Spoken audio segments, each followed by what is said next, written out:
नमस्कार साथियों, आज हम पढ़ेंगे इतिहास खंड का अध्याय 6 जिसका नाम है बुनकर, लोहा बनाने वाले और फैक्ट्री मालिक। यानी कि आज हम औद्योगिक क्रांति की बात करेंगे कि कैसे ब्रिटेन में औद्योगिक क्रांति आई और उस औद्योगिक क्रांति का भारत में क्या असर पड़ा। जैसे कि आप यहां देख रहे हो बुनकर, तो बुनकर का मतलब होता है बच्चों बुनाई करने वाले, जो कपड़े की बुनाई करते हैं। लोहे का काम करने वाले यानी कि जो कच्चे लोहे से पक्का लोहा बनाते हैं। यानी कि जैसे कि अगर अपने बात करें 1800 या 18वीं 19वीं शताब्दी की अगर अपने बात करें तो उस समय लोहे का सामान बनाने वाले व्यक्तियों का महत्वपूर्ण ज्यादा हुआ करता था, क्योंकि उस समय जो हथियार बनते थे जैसे कि तलवार वगैरह हुई तो वो सभी अच्छे लोहे से बनाई जाती थी। और उसके बाद हम बात करेंगे फैक्ट्रियों मालिक की। फैक्ट्री मालिक का मतलब जो हमारे भारत देश के अंदर अलग अलग फैक्ट्रियां आई, यानी कि सूती वस्त्र की फैक्ट्रियां, इस्पात की फैक्ट्रियां, तो उन सब की बात आज हम हमारे अध्याय में करेंगे। तो आइए स्टार्ट करते हैं। सबसे पहले अगर मैं बात करूं कि सूती कपड़े के मशीनी उत्पादन ने ही 19वीं सदी में, देखो भारत के अंदर उस समय तक जो सूती कपड़ा था वो हाथ से बनाया जाता था, जबकि ब्रिटेन में उस समय तक मशीनरी का उत्पादन या निर्माण हो चुका था, आविष्कार हो चुका था। तो उसके तहत ब्रिटेन के अंदर जो कपड़े बनाए जाते थे वो मशीनों से बनाए जाते थे। तो उसी की बात कर रहे हैं यहां पे। में ब्रिटेन को दुनिया का सबसे प्रमुख औद्योगिक राष्ट्र बना दिया था, क्योंकि लगभग 19वीं शताब्दी के प्रारंभ में ही ब्रिटेन के अंदर औद्योगिक क्रांति का प्रारंभ हो चुका था। औद्योगिक क्रांति का मतलब बच्चों उद्योगों को बढ़ावा देना, जैसे कि सूती वस्त्र उद्योग उनका एक प्रमुख उद्योग था।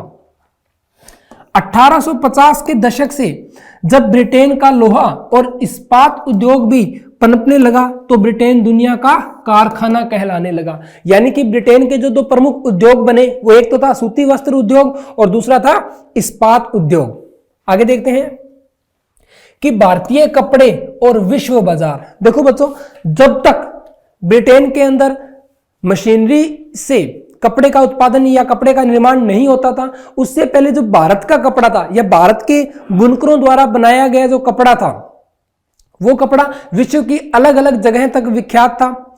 हर एक जगह भारत के कपड़े का बोलबाला था। तो उसी के तहत अपने देखते हैं कि बंगाल पर अंग्रेजों की विजय से पहले, यानी कि ये बात कर रहे हैं प्लासी के युद्ध की, यानी कि प्लासी के युद्ध से पहले, प्लासी का युद्ध हुआ था 1757 के अंदर रॉबर्ट क्लाइव व सिराजुद्दौला के मध्य। तो उससे पहले की बात कर रहे हैं, यानी कि लगभग 1750 के आसपास की। तो 1750 के आसपास भारत पूरी दुनिया में कपड़ा उत्पादन के क्षेत्र में औरों से कोसों आगे था। दक्षिणी पूर्वी एशिया यानी कि जावा, सुमात्रा और पेनांग तथा पश्चिमी एवं मध्य एशिया में इन कपड़ों का भारी व्यापार था। यानी कि पूरी दुनिया जो थी उस समय तक भारत के बनाए गए कपड़े ही पहनती थी, या भारत के बनाए गए कपड़े ही पूरी दुनिया में विख्यात थे। अब मैं बात करता हूं शब्दों में इतिहास छिपा है, यानी कि कैसे ये इतिहास बदला, कैसे भारत के जो बनाए गए कपड़े थे उन्हें दूसरे देशों से प्रतिस्पर्धा मिली। तो उसी के बारे में अपने यहां देखते हैं।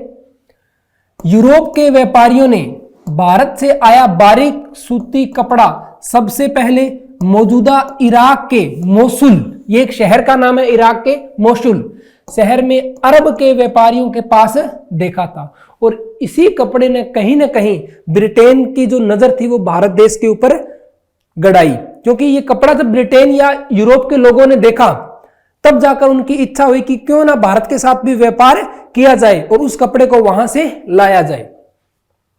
इसी आधार पर वे बारीक बुनाई वाले सभी कपड़ों को मसलिन, देखो मोसुल शहर ने देखा, इसीलिए उन्होंने इस आधार पे उस कपड़े को क्या नाम दे दिया, मसलिन।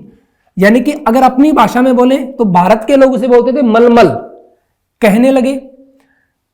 अगर मैं बात करूं ढाका की मलमल की, जो कि विश्व प्रसिद्ध भी थी, मसालों की तलाश में, जैसे कि कपड़े की बात हुई ऐसे ही मसालों की तलाश भी हुई। जो केरल का जो अपना तट था, जिसे मालाबार तट भी कहते हैं, केरल कर्नाटक के जो तट थे, कोरामंडल जो तट थे, उस जगह हमारे इलायची पहाड़ियां जैसी अनेकों पहाड़ियां पाई जाती हैं जहां पर अनेकों प्रकार के मसालों का उत्पादन किया जाता है। तो उसी की बात कर रहे हैं यहां पर कि जब पहली बार पुर्तगाली भारत आए। अच्छा, अगर मैं आपसे पूछूं कि पहला पुर्तगाली कौन था जो भारत आया था, तो आपको ये प्रश्न सुनते ही याद आएगा कि वास्को डिगामा नाम का एक व्यक्ति था जिसने यूरोप और भारत के बीच समुद्री मार्ग की खोज की थी, जिसे कैप ऑफ गुड होप भी कहा जाता है। उन्होंने, अच्छा ये कब आए थे पुर्तगाली पहले? लगभग 1498 के आसपास। आगे चलते हैं। दक्षिणी पश्चिमी भारत में केरल के तट पर कालीकट में डेरा डाला, यानी कि जहां पहुंचे थे उस तट का नाम क्या था? कालीकट। यहां से वे मसालों के साथ साथ सूती कपड़ा भी लेते गए। कालीकट से निकले शब्द को कैलिको, यानी कि यहां से तो कपड़ा जो निकाला गया उस कपड़े को क्या नाम दे दिया गया? कैलिको। ये इसी कालीकट के नाम पर रखा गया है। कहने लगे बाद में हर तरह के सूती कपड़े को कैलिको ही कहा जाने लगा, यानी कि कैलिको शब्द का मतलब ही उन्होंने क्या बना दिया? सूती कपड़ा। यानी कि ये जो व्यापार था, सूती कपड़ों का जो व्यापार अन्य देशों के साथ हो रहा था, उसको और बढ़ा किसने दिया? पुर्तगालियों ने। वही में सूती और रेशमी कपड़े की 98 किस्म, यानी कि कुल भारत के अंदर सूती और रेशमी कपड़ों की 98 किस्में मौजूद थी, यानी कि अलग अलग तरह बुनाई करके अलग अलग तरह से छापा मारकर उन्हें टोटल 98 किस्में प्राप्त की थी का जिक्र किया गया है। यूरोपीय व्यापारी उन्हें पीस गुड्स, जो ये किस्में थी उन किस्मों को पीस गुड्स कहा जाता था, कहते थे, जो आमतौर पर 20 गज लंबा और 1 गज चौड़ा थान होता था। ये बच्चों हमारी ही या हमारे भारतीय बुनकरों द्वारा बनाई गई एक बुनाई है जिसका नाम है जामदानी बुनाई। ऐसे कुल 98 प्रकार की किस्में थी, जिनमें से कुछ एक किस्में मैंने यहां आपको दिखाई है, जैसे कि ये है एक जामदानी बुनाई। तो यहां आप देख सकते हो ये एक अलग प्रकार की बुनाई की गई है, इसके ऊपर एक अलग प्रकार का छापा नजर आ रहा है आपको। थोक में जिन कपड़ों का ऑर्डर दिया गया था उनमें छापेदार, जैसा कि मैंने आपको बताया यहां पर क्या लगाया गया? एक छापा। तो छापा लगाने के लिए कारीगर अलग होते थे, बुनाई करने के लिए कारीगर अलग होते थे। कपड़े भी शामिल थे। उन्हें ये व्यापारी शीट्स, जो छापा लगाता था उन्हें व्यापारी क्या कहते थे? शीट्स, कोसा या इसी को बोलते हैं खस्सा और बंडाना कहते थे, यानी कि अलग अलग किस्मों के नाम है बंडाना वगैरह, जिनका आगे हम जिक्र करेंगे। जैसे कि अगर मैं इसकी बात करूं तो ये बंडाना शैली के कपड़े हैं और अधिकांशतः कहां बनाए जाते थे? राजस्थान और गुजरात के क्षेत्र में, यानी कि जो राजस्थान और गुजरात के जो बुनकर थे वो लोग इन्हें ज्यादा, या उन लोगों को ऐसे कपड़े, या मैं ऐसे बोलूं कि बंडाना शैली के कपड़े बनाने में महारत हासिल थी। अब मैं बात करता हूं कि यूरोपीय बाजारों में भारतीय कपड़ा, जैसे ही अब यूरोप का ध्यान भारत की तरफ पड़ा, कब पड़ा? जब इराक के मोसुल शहर से उन्होंने पहली बार अरब व्यापारियों से कपड़ा देखा था, तो उसमें सारे यूरोप के व्यापारियों का ध्यान कहीं ना कहीं भारत के कपड़े की तरफ गया। तो अब उसी की बात करेंगे हम कि 18वीं सदी की शुरुआत तक आते आते भारतीय कपड़े की लोकप्रियता से बेचैन इंग्लैंड के ऊन व रेशम निर्माता भारतीय कपड़ों के आयात का विरोध करने लगे थे। क्योंकि देखो बच्चों, उस समय तक जो भारतीय कपड़ा था पूरे विश्व में विख्यात था, और भारतीय कपड़ा जितना अच्छा कपड़ा और पूरे विश्व में कहीं नहीं पाया जाता था। तो इससे चिंतित थे वहां के व्यापारी, क्योंकि उन्हें पता था कि अगर भारतीय कपड़ा यूरोप के अंदर आया तो उनके जो कपड़े हैं, यानी कि जो ऊन और रेशम से जो उनके बनाए गए कपड़े हैं, उनकी बिक्री लगातार क्या हो जाएगी? कम, यानी कि उनका मुनाफा क्या हो जाएगा? कम हो जाएगा। तो कहीं ना कहीं अपने मुनाफे से डर रहे थे। इसी दबाव के कारण 1720 में ब्रिटिश सरकार ने इंग्लैंड में छापेदार सूती कपड़े छींट के इस्तेमाल पर पाबंदी लगाने के लिए एक कानून पारित कर दिया। जैसा कि मैंने आपको बताया, हमारे यहां कुल 98 किस्म के छापेदार कपड़े, सूती कपड़े मिलते थे। तो अब उन कपड़ों का जब वर्चस्व यूरोप के अंदर बढ़ रहा था, तो कहीं ना कहीं ये जो वर्चस्व है वहां के व्यापारियों को या वहां के व्यापारियों की प्रतिष्ठा को नुकसान पहुंचा रहा था। संयोगवश इसी कानून को भी कैलिको, जैसा कि मैंने आपको बताया कालीकट बंदरगाह के नाम पे सूती कपड़े का नाम भी क्या पड़ा था? कैलिको। और यहां भी इन्होंने इस कानून का नाम भी क्या दिया? कैलिको अधिनियम ही कहा जाता है। अब बात करता हूं 1764 की, कि 1764 में जॉन के, ये एक वैज्ञानिक थे जॉन के नाम के, ने स्पिनिंग जेनी का आविष्कार किया। स्पिनिंग यानी कि जहां कपड़े की बुनाई की जाती है, यानी कि उन्होंने एक ऐसी मशीन का आविष्कार किया जो कपड़े की बुनाई करती थी। अभी तक कपड़े की बुनाई हाथों से की जाती थी। अब जेनिके ने एक ऐसी मशीन बनाई जो मशीनी उत्पादन से या मशीनी कार्यवाही के जरिए कपड़े की बुनाई कर सकती थी, जिससे परंपरागत तकलियों की उत्पादकता काफी बढ़ गई। डच, फ्रेंच, ब्रिटिश और अन्य यूरोपीय व्यापारिक कंपनियों ने इस व्यापार से बेहिसाब मुनाफा कमाया। ये कंपनियां भारत आकर चांदी के बदले सूती और रेशमी कपड़े खरीदती थी, यानी कि यहां से कपड़े खरीदती और वहां जाके मशीनी उत्पादन करती उसका, यानी कि मशीनों से उसे और बेहतर करती और आगे के बाजारों के अंदर पहुंचाना प्रारंभ कर दिया था। अब बात करते हैं कि बुनकर कौन थे। जैसा कि बच्चों मैंने आपको पहले ही बताया, जो कपड़ों की बुनाई करते थे उन्हें कहते थे बुनकर। जैसा कि आपको दिख रहा है यहां एक व्यक्ति है जो लगातार कपड़े की क्या कर रहा है, बुनाई कर रहा है, तो यानी कि ये कौन हुए, बुनकर। बुनकर आमतौर पर बुनाई का काम करने वाले समुदायों के ही कारीगर होते थे। वे पीढ़ी दर पीढ़ी इसी हुनर को आगे बढ़ाते थे। बंगाल के तांती, उत्तर भारत के जुलाहे या उन्हीं को मोमिन भी कहा जाता था, दक्षिण भारत के साले व केकोलार तथा देवांग समुदाय बुनकरी के लिए प्रसिद्ध थे। ये कुछ समुदायों के नाम बताए गए हैं जो स्पेशल, जिनका जो काम ही यही हुआ करता था पीढ़ी दर पीढ़ी, यानी कि पिता जो काम करेगा वही काम पुत्र करेगा, यानी कि इनका काम हुआ करता था बुनाई करना कपड़े की। सूत काटने का काम महिलाएं करती थी। छपाईदार कपड़ा बनाने के लिए बुनकरों को चिप्पीगर, अब देखो बच्चों, जो छपाई का काम, जैसे कि मैंने आपको पहले भी बताया, बुनाई का काम अलग किया जाता था और छपाई का काम अलग किया जाता था। तो जैसे बुनाई के काम वालों को बुनकर बोलते थे, वैसे ही छपाई का काम करने वालों को चिप्पीगर नामक माहिर कारीगरों की जरूरत होती थी, जो ठप्पे से छपाई करते थे। अब मैं बात करता हूं कि भारतीय कपड़े का पतन, कि कैसे भारतीय कपड़े की लोकप्रियता घटती गई। ऐसे क्या कारण बने जिससे भारतीय कपड़े की लोकप्रियता कम हुई, हम इसकी बात करेंगे अब। कि भारतीय कपड़े को यूरोप और अमेरिका के बाजारों में ब्रिटिश उद्योगों से बने कपड़ों से मुकाबला करना पड़ता था।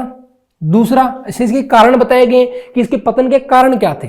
दूसरा, भारत से इंग्लैंड को कपड़े का निर्यात मुश्किल होता जा रहा था, क्योंकि ब्रिटिश सरकार ने भारत से आने वाले कपड़े पर भारी सीमा शुल्क थोप दिया था। तो बच्चे कुछ कारण बताए जा रहे हैं, जैसे कि अब मैंने आपको बताया कि वहां पे मशीनों के आविष्कार के बाद जो कपड़े की बुनाई थी वो पहले से बहुत बारीक हो गई थी, यानी कि एक तो हाथ से बुनाई किया गया कपड़ा था और एक मशीनों से बुनाई किया गया कपड़ा था।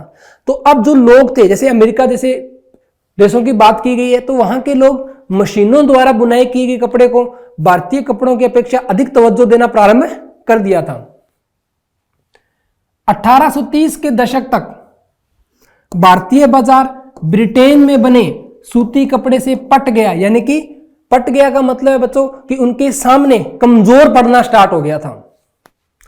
और 1880 के दशक तक स्थिति यह हो गई थी कि भारत के लोग जितना सूती कपड़ा पहनते थे उसमें से 2/3 ब्रिटेन का बना होता था, यानी कि ब्रिटेन के बने कपड़े ने इतना वर्चस्व हासिल किया कि और देशों को तो छोड़ो, बल्कि भारत के अंदर भी जो जनता थी जो सूती कपड़े पहनते थे उनमें से 2/3 लोग ब्रिटेन का बना कपड़ा पहनना प्रारंभ कर चुके थे, यानी कि कहीं ना कहीं भारतीय कपड़ा उनकी प्रतिस्पर्धा में अब नहीं रहा था। हमारे भारतीय कारखाने कमजोर पड़ना प्रारंभ हो गए थे।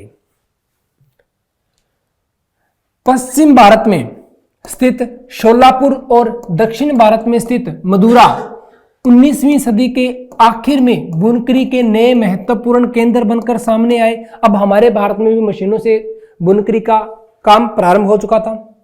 बाद में राष्ट्रीय आंदोलन के दौरान महात्मा गांधी ने भी लोगों से आह्वान किया कि वे आयातित कपड़े, आयातित का मतलब बच्चों जो दूसरे देशों से भारत के अंदर आते हैं उनको बोलते हैं आयातित, और निर्यातित का मतलब होता है जो भारत से दूसरे देशों के अंदर भेजे जाते हैं, कपड़े का बहिष्कार करें और हाथ से कते सूत और हाथ से बुने कपड़े ही पहने। यानी कि कहीं ना कहीं महात्मा गांधी स्वदेशी आंदोलन की बात कर रहे थे। स्वदेशी मतलब जो अपने ही देश में तैयार हो और अपने ही लोगों से पहने। इसी तरह खादी, खादी मतलब हाथ से बुना गया कपड़ा। राष्ट्रवाद का प्रतीक बनती चली गई। चरखा भारत की पहचान बन गया और 1931 में उसे भारतीय राष्ट्रीय कांग्रेस के तिरंगे झंडे के बीच वाली पट्टी में जगह दी गई। जैसा कि आज अपने जो राष्ट्रीय झंडा देखते हैं, तिरंगा देखते हैं, उसके बीच में अशोक चक्र दिया गया है। 1931 के समय उस अशोक चक्र की जगह वहां चरखे का निशान हुआ करता था।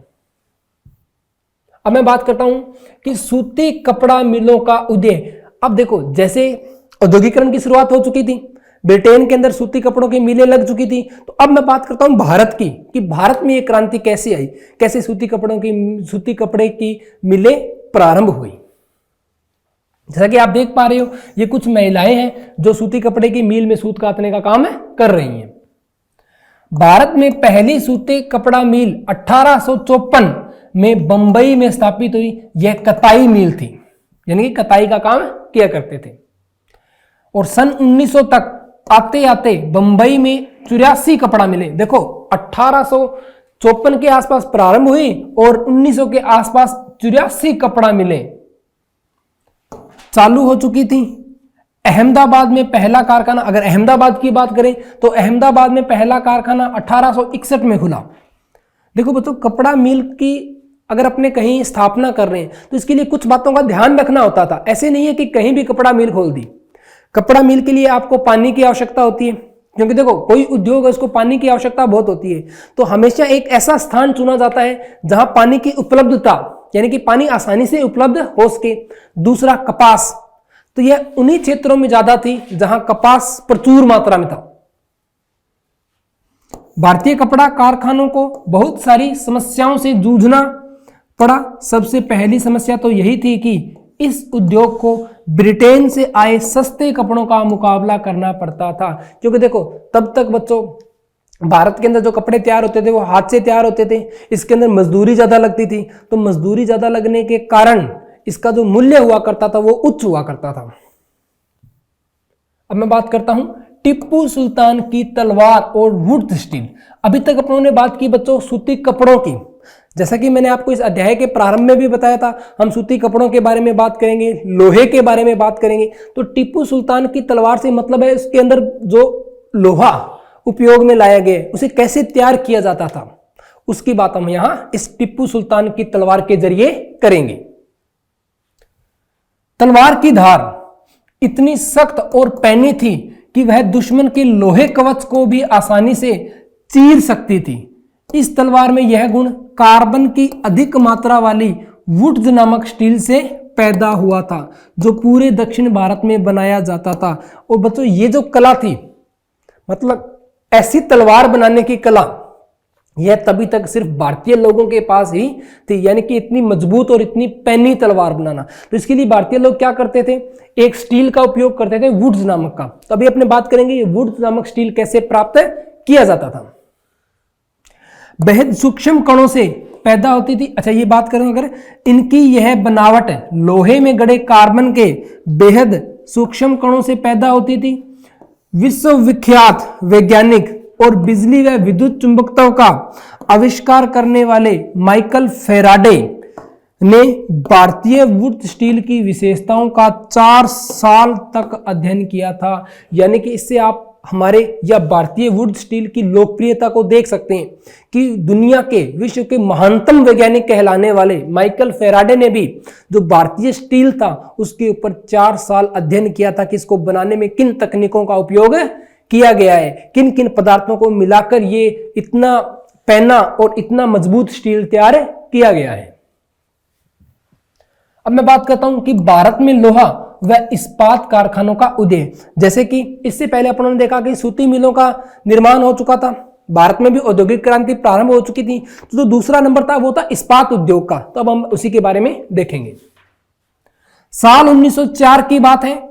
अप्रैल के महीने में अमेरिकी भूवैज्ञानिक चार्ल्स वेल्ड और जमशेद जी टाटा ने अगरिया समुदाय, ये एक बच्चों अगरिया समुदाय की बात करूं तो ये जनजातीय समुदाय था, यानी कि इसको आदिवासी समुदाय भी मैं कह सकता हूं, क्योंकि ये लोग जंगलों में रहते थे। तो इन्हीं जंगलों का ज्यादा अनुमान था किस स्थान पर किस प्रकार का कच्चा माल प्राप्त होता है, इन लोगों को, इन समुदाय के लोगों को भली भांति पता था। तो अगरिया समुदाय की मदद से राजहरा पहाड़ियों को, राजहरा पहाड़ियां जैसे कि मैंने आपको बताया आदिवासी लोग थे तो पहाड़ियों और जंगलों में ही रहा करते थे, तो इन्हें हर एक प्रकार की पहाड़ी का ज्ञान था, को ढूंढा। अगरिया समुदाय के लोगों ने ही लौह अयस्क का एक और स्रोत ढूंढने में मदद की, जहां से बाद में भिलाई स्टील संयंत्र को अयस्क की आपूर्ति की गई। भिलाई स्टील संयंत्र यानी कि यहाँ स्टील बनाने का काम होता था और स्टील बनाने के लिए लोहे की आवश्यकता होती है, तो वो जो लोहा था यानी कि इस स्टील संयंत्र के लिए जो कच्चा माल कहलाता है लोहा, वो हमें कहां से प्राप्त हुआ था, अलग अलग, जैसे कि राजहरा पहाड़ियां होगी, ठीक है, ऐसी जहां अगरिया समुदाय ने दूसरी जगह ढूंढ कर दी थी वहां होगी। आगे देखते हैं। कुछ साल बाद सुवर्ण रेखा, ये सुवर्ण रेखा जो नदी है बच्चों, ये पश्चिम बंगाल में है। अगर आज के हिसाब से बात करूं, उस समय तक बंगाल पूर्वी और पश्चिमी बंगाल में विभाजित नहीं था, क्योंकि तब तक हम एक राष्ट्र के रूप में थे। आज अगर देखूं स्वतंत्रता प्राप्ति के बाद भारत के दो हिस्से हो चुके हैं, एक तो है भारत और दूसरा है पाकिस्तान। और जब पाकिस्तान और भारत का बंटवारा हुआ था उस समय बंगाल का भी बंटवारा हुआ और बंगाल को भी दो भागों में बांट दिया गया था, एक था पूर्वी बंगाल और एक था पश्चिमी बंगाल। पूर्वी बंगाल पाकिस्तान के हिस्से में आया और बाद में धीरे धीरे से वापस एक अलग राष्ट्र घोषित कर दिया गया, जो कि आज बांग्लादेश के नाम से प्रसिद्ध है।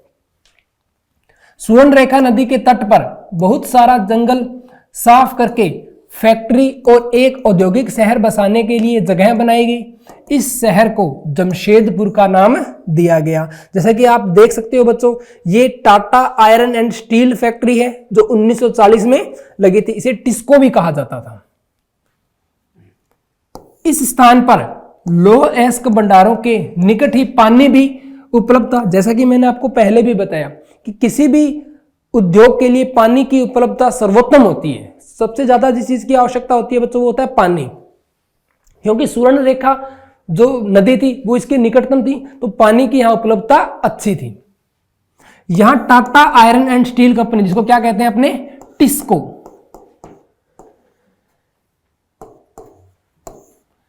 की स्थापना हुई, जिसमें 1912 में 12 से स्टील का उत्पादन होने लगा। 1919 तक स्थिति यह हो गई थी कि टिस्को में बनने वाले 90% इस्पात को औपनिवेशिक सरकार यानी कि ब्रिटिश शासन की बात कर रहे हैं, क्योंकि हम उसमें औपनिवेशिक शासन के दौर से गुजर रहे थे। औपनिवेशिक का मतलब मैं आपको पिछले अध्यायों में बता चुका हूं। औपनिवेशिक का मतलब होता है जब कोई दूसरा राष्ट्र किसी राष्ट्र पर कब्जा कर लेता है या उन्हें गुलाम बना देता है, सरकार ही खरीद लेती थी। इसी के साथ बच्चों हमारा ये अध्याय यहीं समाप्त होता है। इस अध्याय के अंदर हमने सूती मिलों के बारे में देखा, उनकी स्थापना, कैसे भारतीय कपड़े की प्रतिस्पर्धा अन्य देशों के साथ हुई, कैसे भारतीय कपड़ा विख्यात था, उसके पतन के बारे में देखा। उसके बाद लौह और इस्पात उद्योगों के बारे में देखा, कैसे औद्योगिकरण की शुरुआत भारत में हुई। तो अब हम मिलते हैं हमारे अगले अध्याय के साथ। धन्यवाद।